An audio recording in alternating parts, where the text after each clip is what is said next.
نحمده ونصلي على رسوله الكريم أما بعد فإن خير الحديث كتاب الله وخير الهدي هدي محمد صلى الله عليه وسلم وشر الأمور محدثاتها وكل محدثة بدعة وكل بدعة ضلالة وكل زلالة في النار صدق الله العظيم۔ میرے واجب الاحترام دوستو، بھائیو، بزرگو، السلام علیکم ورحمۃ اللہ وبرکاتہ۔ پیارے دوستو، میں امید کرتا ہوں کہ آپ حضرات جہاں بھی ہوں گے خیر خیریت سے ہوں گے، اور اللہ تبارک و تعالی سے دعا کرتا ہوں کہ اللہ تعالی میرے تمام مسلمان بھائیوں کو، بہنوں کو، بزرگوں کو اپنی حفظ و امان میں رکھے۔ پیارے دوستو، آج ایک نیا وظیفہ لے کر آپ حضرات کی خدمت میں حاضر ہوا ہوں۔ آج کا جو وظیفہ ہے ان حضرات کے لیے، ان بھائیوں کے لیے، بزرگوں کے لیے خاص ہے جو کسی کام کے لیے کہیں جاتے ہیں، کسی مقصد کے لیے کہیں جاتے ہیں تو ان کا وہ کام اور وہ مقصد پورا نہیں ہوتا۔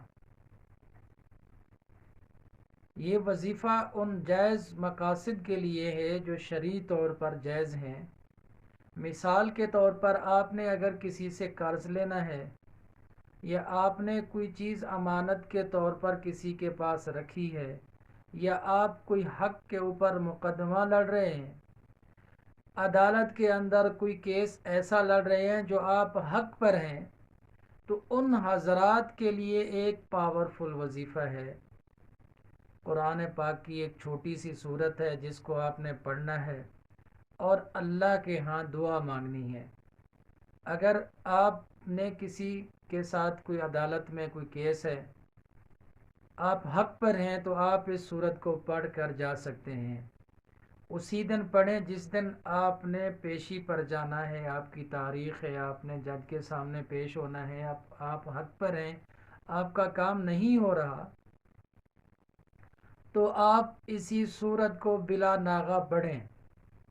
جس دن آپ کی پیشی ہو اس دن بھی پڑھیں اور دنوں میں بھی اس کو پڑھیں۔ یہ بہت بڑی پاور والی صورت ہے، چھوٹی سی صورت ہے، آپ نے اس کو پڑھنا ہے، اس کا ذکر کرنا ہے، اس کا ورد کرنا ہے۔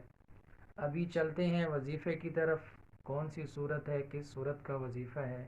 قرآن پاک کا آخری سپارہ ہے عما یتساءلون۔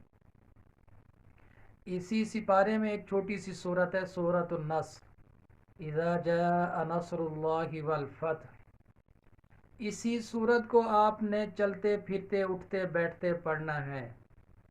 کسی بھی مقصد کے لیے آپ اس کو پڑھ سکتے ہیں، کسی بھی فتح یابی کے لیے آپ اس کو پڑھ سکتے ہیں۔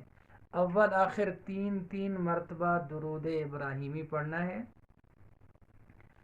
درمیان میں 21 مرتبہ اسی صورت کو پڑھنا ہے، پھر آخر میں 3 مرتبہ درود ابراہیمی پڑھنا ہے۔